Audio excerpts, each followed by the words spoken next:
Et dans l'actualité des idées aujourd'hui, quelle diplomatie en temps d'épidémie? On en parle avec notre invité, le diplomate Michel Duclos, ancien ambassadeur en Syrie et en Suisse, auteur de La longue nuit syrienne, paru l'an passé aux éditions de l'Observatoire. Il est aujourd'hui conseiller spécial de l'Institut Montaigne, auteur au début de l'été d'un dernier rapport, Un virus clarificateur, l'impact du Covid-19 sur la politique étrangère de la France. Bonjour à vous, Michel Duclos. Bonjour. Merci à vous d'être avec nous pour donner aussi le coup d'envoi de cette semaine internationale sur France Culture, puisque nous la conclurons avec l'IMA, l'Institut du monde arabe, ce week-end, avec un grand week-end spécial sur la situation au Liban. Quels effets l'épidémie de coronavirus a-t-elle eu sur la marche du monde pour vous, Michel Duclos? Sur une première photographie, est-ce que vous diriez que cette marche s'est inversée, s'est suspendue ou qu'elle a poursuivi sa course folle? Je dirais plutôt qu'elle s'est accélérée. Et comme toute accélération, ça peut produire, ça va sans doute produire une transformation. Peut-être il faut quand même distinguer différents plans. Vous avez les points sur lesquels l'accélération est claire. C'est en particulier l'aggravation de la rivalité entre la Chine et les États-Unis, mais peut-être aussi entre la Chine et le reste du monde. C'est aussi cette tendance à une remise en cause de la globalisation qui existait auparavant et qui là également est accélérée, même s'il ne faut pas n'exagérer non plus le risque, mais ça c'est quand même présent. Et puis il y a des facteurs qui étaient inattendus quand même, qui ont fait éruption. Et pour nous, Français, le principal, c'est cette espèce de sursaut de l'Europe, qu'il ne faut pas minimiser, qu'il ne faut pas exagérer, mais qu'il ne faut pas minimiser, et qui là a été un peu une sorte d'opportunité pour les Européens de s'apercevoir à quel point il est nécessaire de travailler entre eux. Puis j'évoquerai une troisième catégorie d'éléments, qui est ce qui reste devant nous et ce qui reste largement inconnu. Car on ne se rendra pleinement compte de tous les effets de cette crise qu'au bout d'un certain moment, tellement ces effets sont dévastateurs sur le plan économique, et sur le plan social, sur le plan des équilibres des rapports de force dans le monde, avec parmi ces inconnus, cet inconnu majeur qui est l'élection présidentielle américaine. Personne ne peut nier que l'autre game changer de l'année, avec le Covid-19, c'est l'élection américaine. Et ça peut fondamentalement changer la donne, je veux dire, entre une réélection de Donald Trump et l'arrivée d'un Joe Biden, ça peut changer du tout au tout la politique étrangère américaine? Alors je suis de ceux qui pensent que oui, sans minimiser naturellement les arguments contraires. Il y a toute une ligne d'analyse qui explique que de toute façon les États-Unis sont dans une phase de repli, ils sont dans une phase d'affaiblissement par rapport à la montée de concurrents de par le monde, et notamment de la Chine. Ils traversent aussi, il ne faut pas se le cacher, une crise existentielle incroyable, bien entendu. Et donc tout ça fait que on peut argumenter que Trump est le continuateur d'Obama et que le successeur de Trump sera aussi le continuateur de Trump. Mais tout en gardant à l'esprit effectivement cette tendance générale, il ne faut pas se dissimuler qu'il y a malgré tout des différences majeures entre Trump et Biden, et que par ailleurs le style sera certainement très différent. Et pour nous, Européens, Biden, c'est le retour dans l'accord de Paris sur le changement climatique, c'est le retour dans l'accord nucléaire avec l'Iran, c'est le retour dans l'Organisation mondiale de la santé, c'est un intérêt renouvelé à l'égard de l'OTAN et de l'Union européenne, et plus généralement un réengagement possible, je ne ferai de rien bien sûr, mais un réengagement possible des États-Unis dans les institutions internationales. Ce serait quand même une différence majeure avec l'époque de Trump. Oui, parce que pour l'instant, le multilatéralisme n'est pas vraiment en grande forme, en tout cas pas porté par cette administration Trump. La grande ligne, la grande tendance pour vous sur le bilan diplomatique de Donald Trump, quel serait-il pour vous?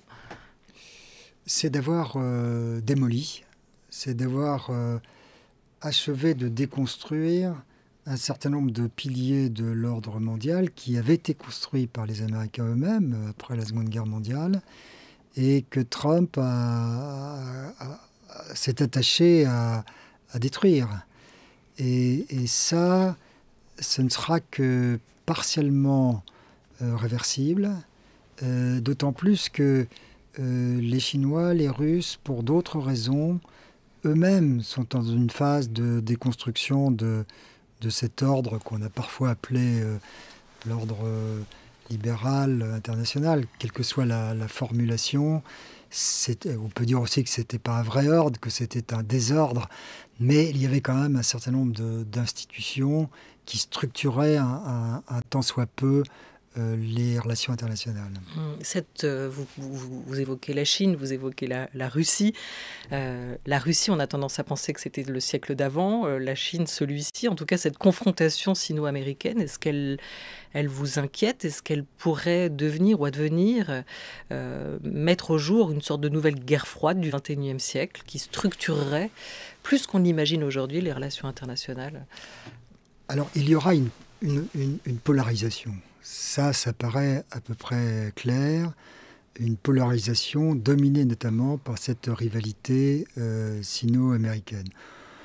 Beaucoup refusent de l'appeler guerre froide parce qu'il y a une interdépendance économique qui fait que ce n'est pas tout à fait comparable à ce qui se passait entre l'URSS et l'Amérique. Mais toute chose étant égale par ailleurs, on retrouve quand même cette concurrence qui est pas seulement militaire, qui pour l'instant n'est pas principalement militaire, mais qui est économique et idéologique. C'est-à-dire qu'il y a une vraie concurrence des modèles de société, des modèles de gouvernance.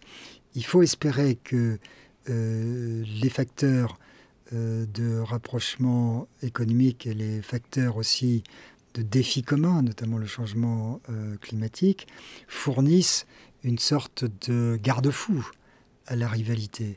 Mais nier la rivalité, ça me paraît difficile. Pour dire les choses autrement, dans la guerre froide, les Américains et les Russes ont commencé à codifier leur compétition avec le contrôle des armements après la crise de Cuba. On peut espérer qu'entre la Chine et les États-Unis, on n'attende pas l'équivalent d'une crise de Cuba pour avoir ce type de dialogue codifiant la rivalité. Malheureusement, c'était plus facile d'une certaine façon de codifier un équilibre d'armement que aujourd'hui de codifier ce qu'on appelle parfois la guerre froide hybride, qui porte sur des questions technologiques, sur des questions de filières de production, sur des avantages ou des faiblesses économiques. Ça, c'est plus difficile de se mettre d'accord sur de nouvelles règles du jeu, sans compter naturellement le cyberespace, qui est un espace où on ne connaît ni les armes, ni les attaquants, ni les règles du jeu. Et tout ça dans un moment très spécial, un moment de crise sanitaire mondiale, de pandémie. Il y a cette confrontation, polarisation Chine-États-Unis. Il y a ce regain de tension entre la Grèce et la Turquie, entre les États-Unis et l'Iran. Tout ça, ça accentue un sentiment d'insécurité ou d'instabilité générale. Est-ce que vous pensez que nous, le monde, enfin que toutes ces grandes puissances sont impuissantes à faire front ensemble pour répondre à cette épidémie? Mon espoir, il faut quand même être optimiste bien sûr, c'est que ce n'est qu'un moment. C'est-à-dire que là, nous sommes dans un moment de rivalité intense, de compétition, donc d'insécurité. Il peut se produire que dans quelques années, Les grandes puissances ou les puissances qu'on appelle révisionnistes, celles qui sont attachées à la remise en cause de toute forme d'ordre ou de structure internationale, ces puissances se rendent compte que si elles poursuivent comme ça, ce sera au détriment de leurs intérêts. Et c'est notamment le cas en ce qui concerne les enjeux globaux, donc l'environnement, le changement climatique, les développements et la biodiversité. Et qu'à un moment donné, donc, ressurgira une sorte de raison diplomatique qui fera comprendre à ces acteurs déstabilisateurs qu'il est préférable de revenir à une certaine organisation du monde, en tous les cas à une gestion par la coopération et les institutions internationales. Mais ce qui va être très difficile, c'est de traverser la période qui s'ouvre devant nous. Et c'est là où l'Union européenne, la France, les puissances comme l'Australie, le Japon, voire dans certaines conditions l'Inde, peuvent jouer un rôle modérateur. Et c'est ce rôle-là qu'il faut s'attacher à développer dans les prochaines années. Pourquoi Washington durcit le ton contre Téhéran et demande l'application des sanctions économiques prévues dans l'accord de 2015? Avant de vous redonner la parole, Michel Duclos, je rappelle que vous êtes notre invité jusqu'à 13h30, ancien ambassadeur en Syrie, en Suisse et surtout aujourd'hui conseiller spécial de l'Institut Montaigne sur ces questions. On va écouter les mots de Mike Pompeo, secrétaire d'État américain. Il était la semaine dernière l'invité virtuel à distance de nos confrères de France Inter. Well, we believe that Nous pensons que le changement que le président Trump a fait intervenir en ce qui concerne la République islamique d'Iran par rapport à l'administration précédente a été un très grand succès, de plusieurs façons. Tout d'abord, ça a uni le monde autour de la compréhension du fait que l'Iran est le principal sponsor du terrorisme. Et puis, nous avons privé ce régime théocratique iranien et maintenant ils vont devoir prendre des décisions très importantes, très dures, pour savoir comment s'armer, pour savoir s'ils vont pouvoir soutenir les milices chiites en Irak ou continuer à soutenir le front du Yémen ou le Hezbollah au Liban et en Syrie. Ça a mis beaucoup de pression sur ce régime et nous espérons qu'un jour ce régime va conclure que c'est dans son intérêt de changer son comportement, de se conduire comme une nation normale et d'arrêter la construction de sa capacité nucléaire et de revenir dans le concert des nations sans utiliser le terrorisme pour arriver à ses buts stratégiques. Bon, là, on est face, Michel Duclos, à une diplomatie dure. Washington qui accuse les Européens de ne pas lever le petit doigt sur l'Iran. Qu'est-ce qui se joue là ? C'est très difficile à dire parce que les motivations des États-Unis dans l'affaire iranienne sont des motivations que certains diront irrationnelles ou en tous les cas historiques, culturelles, très profondes. Le président Obama a donc signé cet accord en 2015, qui est un accord pour limiter les programmes, juguler le programme nucléaire iranien et faire en sorte que la communauté internationale puisse inspecter ce que font les Iraniens sur ce terrain-là. Ce n'était pas un accord parfait parce que les Iraniens ne renonçaient pas à toute espèce d'activité nucléaire, bien sûr. Donc c'était un accord qui ne pouvait porter ses fruits qu'à la longue. Et aux États-Unis, cet accord n'a jamais bénéficié d'un consensus profond. C'est-à-dire que le président Obama lui-même avait renoncé à ce qu'il soit ratifié par le Congrès. Parce qu'il savait qu'au Congrès, ça ne passerait pas. Il y aurait des réticences, non seulement chez les républicains, mais même chez une partie des démocrates. Trump a pris le parti de dire que c'était un mauvais accord, comme il n'a cessé de le répéter. Et donc, finalement, il a voulu à tout prix rétablir les sanctions, puis sortir les États-Unis de l'accord. Les Européens ne l'ont pas suivi, les Russes et les Chinois ne l'ont pas suivi, mais en revanche, ce qui est vrai, c'est que ni les Européens, ni même les Russes et les Chinois n'ont pu contourner les sanctions américaines. Nous sommes dans un monde tellement globalisé qu'aucune grande entreprise aujourd'hui ne peut affronter le courroux du grand maître américain en matière financière et de dollars. Et donc on est dans cette... L'ironie du sort aujourd'hui, c'est que cet accord, il était déjà imparfait, vous le dites. En tout cas, il ne faisait pas l'unanimité et que les États-Unis de Trump en sont sortis. En tout cas, ne se revendiquent pas de cet accord, sauf aujourd'hui pour durcir les sanctions ou rétablir des sanctions économiques. La perception que nous avons, Européens, de la stratégie de Trump, c'est qu'il n'a fait qu'aggraver le problème. Puisqu'il a donné aux Iraniens un prétexte pour alléger leur respect des obligations. Et donc concrètement, ils ont recommencé à mener des activités d'enrichissement de l'uranium qui leur étaient interdites par le traité. Mais évidemment, ils ont été assez habiles pour continuer à respecter un certain nombre d'obligations de l'accord, ce qui fait que nous-mêmes, on ne s'est pas retiré de l'accord. Et donc, Trump a affaibli sans doute le pays, l'Iran, économiquement, socialement. Il n'a pas affaibli le régime, au contraire même. Ce sont l'aile dure du régime qui ont pris la main de plus en plus dans le gouvernement iranien.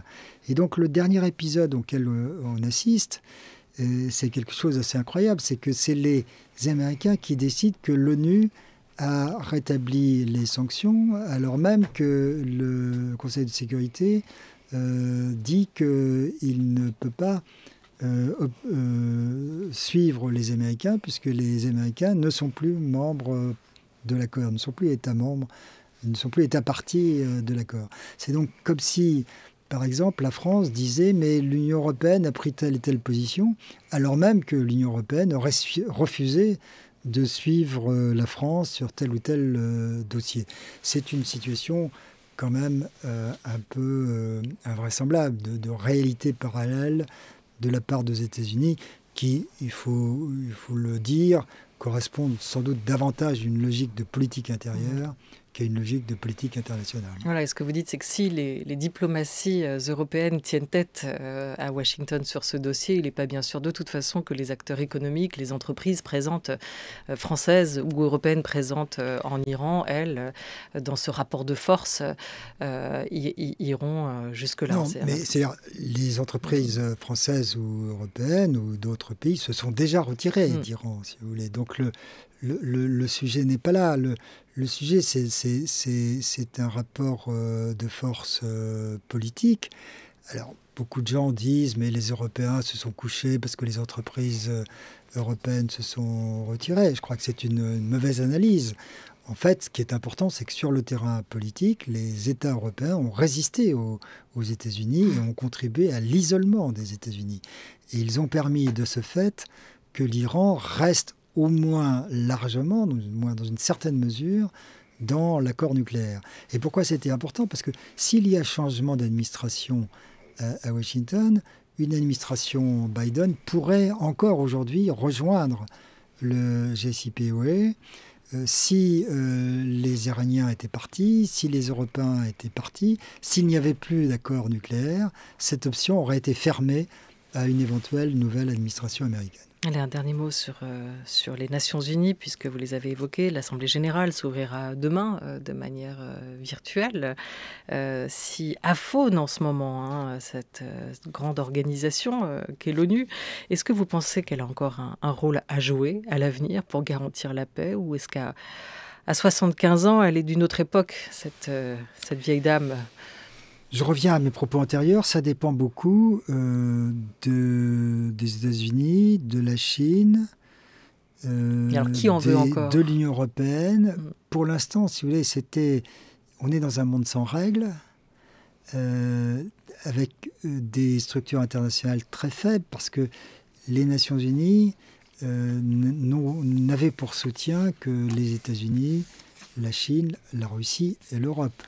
Aujourd'hui, 3 de ces soutiens se retourne contre les Nations Unies. Donc les Nations Unies traversent une période, c'est vrai, extrêmement difficile. Invité jusqu'à 13h30 le diplomate Michel Duclos avec nous pour parler à la fois de la diplomatie internationale en temps d'épidémie, puis on va maintenant, si vous le voulez bien, se concentrer un peu, se recentrer sur la France et l'action diplomatique française et notamment au Liban. France Culture, il est 13h17. France Culture, la grande table, Olivia Gesbert. Venons-en à la France. Dans votre rapport, Michel Duclos, paru au début juillet, vous analysez les marges de manœuvre de l'action française sur la scène diplomatique. 2 fois, Emmanuel Macron s'est rendu au Liban après l'explosion début août sur le port de Beyrouth. Soutien à un peuple ami, à un peuple meurtri ou soft ingérence, comme diraient certains? Il y aura un avant et un après 4 août 2020. Parce que cette effroyable détonation a sonné comme un coup de tonnerre sur la pente du désespoir. Lorsque le Liban est frappé au cœur comme il l'est aujourd'hui, c'est aussi le cœur de la France qui est frappé.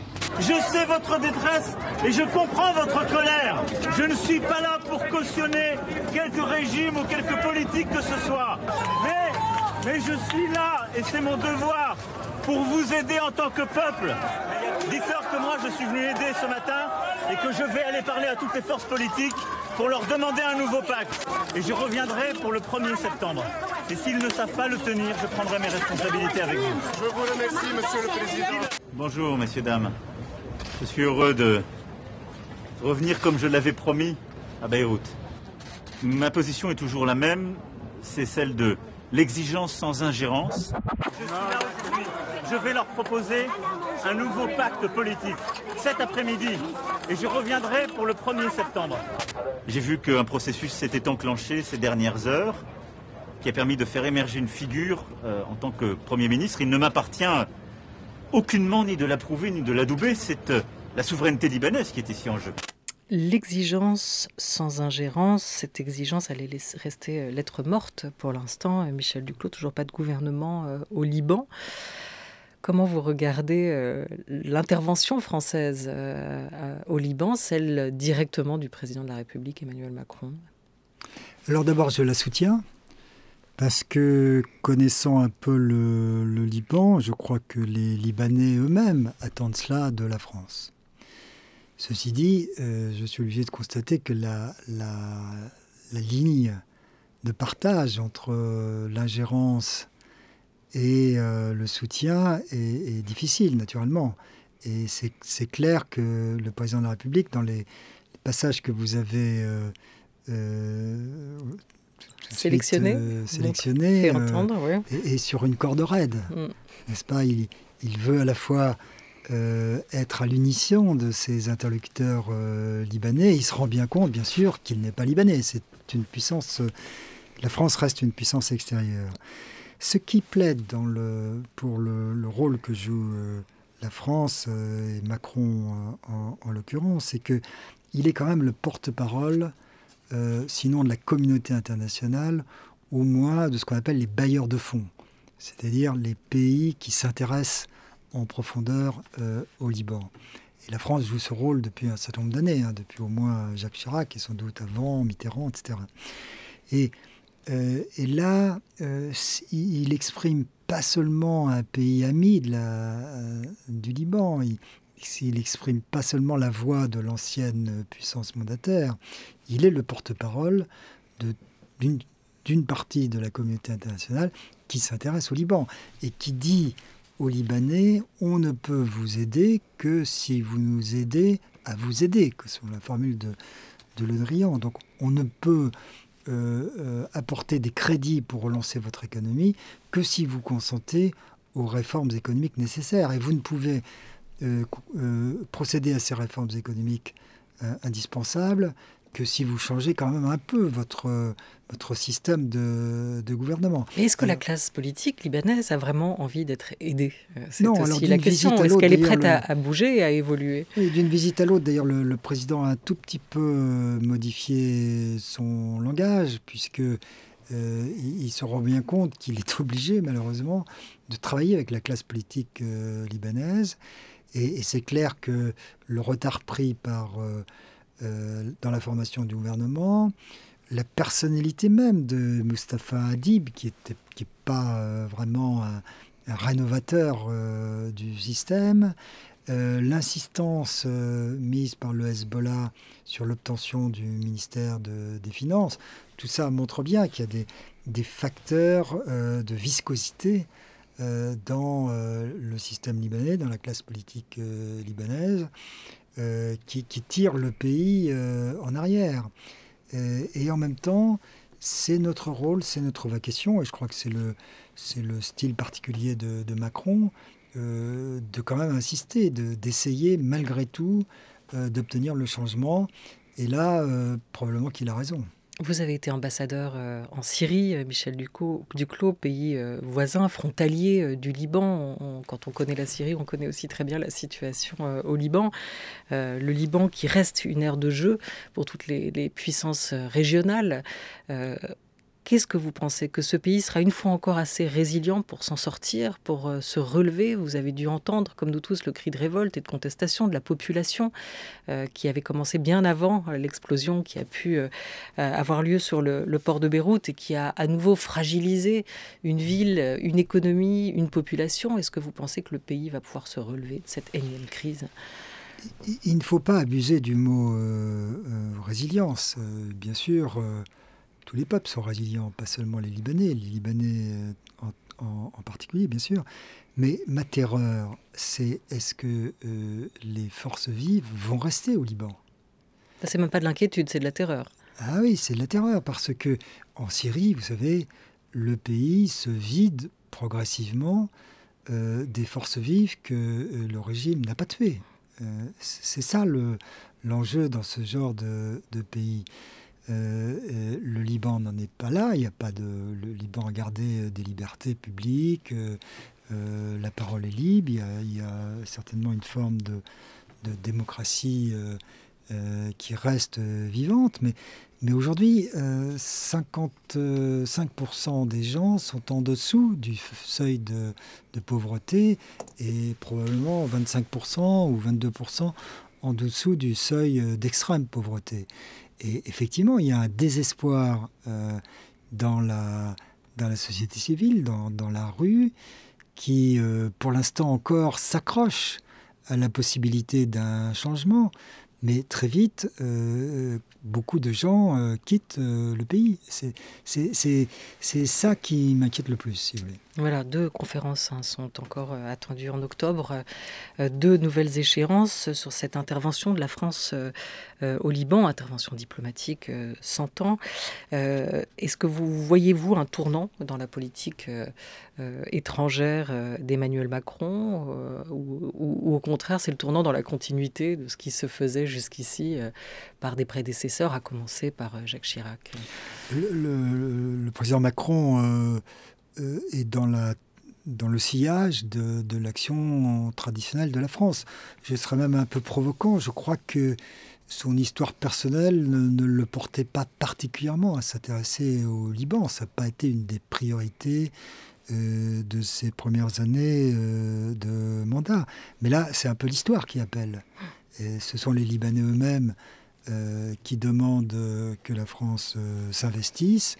Et au fond, il est dans une logique de noblesse oblige. C'est l'histoire qui appelle et en même temps, vous appelez aussi la diplomatie française, la France, le président Macron, à se tourner plus vers l'Asie. Pourquoi ? Alors c'est un grand dilemme parce que le Covid-19 nous a affaiblis comme il a affaibli beaucoup de pays. Il ne faut pas se le dissimuler. Il nous oblige certainement à nous recentrer dans l'œuvre de reconstruction du pays et pour cela à s'appuyer principalement sur l'Europe. C'est le sursaut européen qui peut être notre chance de sortir de cette crise sanitaire, sociale, économique terrible. Et en même temps, si l'Europe veut continuer à exister, si la France veut jouer son rôle, on est obligé de prendre le monde tel qu'il est Et on est obligé d'affronter les nouveaux défis où ils se trouvent. Et ils se trouvent dans une grande mesure en Asie-Pacifique parce que c'est un décentrement de la puissance du monde auquel on assiste. C'était vrai avant, bien sûr, mais c'est devenu encore plus visible avec la crise du Covid-19. Et donc je crois que oui, la France, la puissance française, l'Europe doit s'investir plus qu'avant dans l'Indo-Pacifique. D'ailleurs, Macron, il faut lui rendre cette justice, l'avait compris déjà avant le Covid-19, et c'était un des éléments du redéploiement de la politique française qu'il a souhaité, qu'il a encouragé. Alors, ayant dit tout cela, il est vrai qu'en même temps, le feu est à nos portes. Et donc, c'est notre environnement immédiat, que ce soit dans les Balkans ou en Biélorussie, que ce soit surtout de l'autre côté de la Méditerranée, c'est notre environnement immédiat qui est en flammes, selon une expression consacrée. Et que ce soit encore la Syrie, parce qu'on n'en parle plus, on ne la regarde plus, la pandémie et peut-être l'usure a aussi détourné les regards de la situation en Syrie, où la guerre civile a commencé il y a bientôt 10 ans avec un mouvement de contestation contre le régime de Bachar el-Assad. Vous y étiez ambassadeur pour la France jusqu'en 2009. Une dernière question, comment rétablir des liens, reconstruire une diplomatie avec ce pays ? Alors d'abord, je crois qu'il ne faut pas rétablir des liens avec le régime d'Assad. Il faut continuer à l'isoler. Il faut continuer à l'ignorer et à ne pas lui parler, parce que l'expérience a montré quand Jacques Chirac, Nicolas Sarkozy ont essayé le dialogue avec lui, ça n'a servi à rien. Donc aujourd'hui, que c'est devenu un régime de crime de masse, on ne va pas commencer à le légitimer. Je pense qu'en Syrie, il faut avoir une grande diplomatie humanitaire.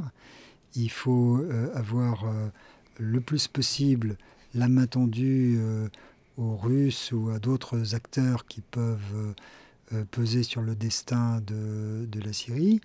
Mais il ne faut certainement pas s'impliquer avec le régime tel qu'il est. Voilà, c'est le retour d'une diplomatie humanitaire, ou en tout cas une diplomatie humanitaire qu'il faut conforter à vos yeux. Michel Duclos, merci beaucoup d'avoir été avec nous. Je renvoie les auditeurs vers ce livre que vous avez signé aux éditions de l'Observatoire il y a 1 an, La longue nuit syrienne, paru donc l'an passé, où vous racontez votre expérience et votre analyse de la situation. Merci à toute l'équipe de La Grande Table, à Oriane Delacroix et Henri Leblanc pour La Grande Table Culture, à Jean Bulot, avec Laura Dutèche-Pérez pour La Grande Table des Idées. À la réalisation aujourd'hui, c'était Thomas Beau avec Jacques Hubert. Un grand merci aussi à Madeleine Martineux et à Anouk Delfino pour leur aide très précieuse.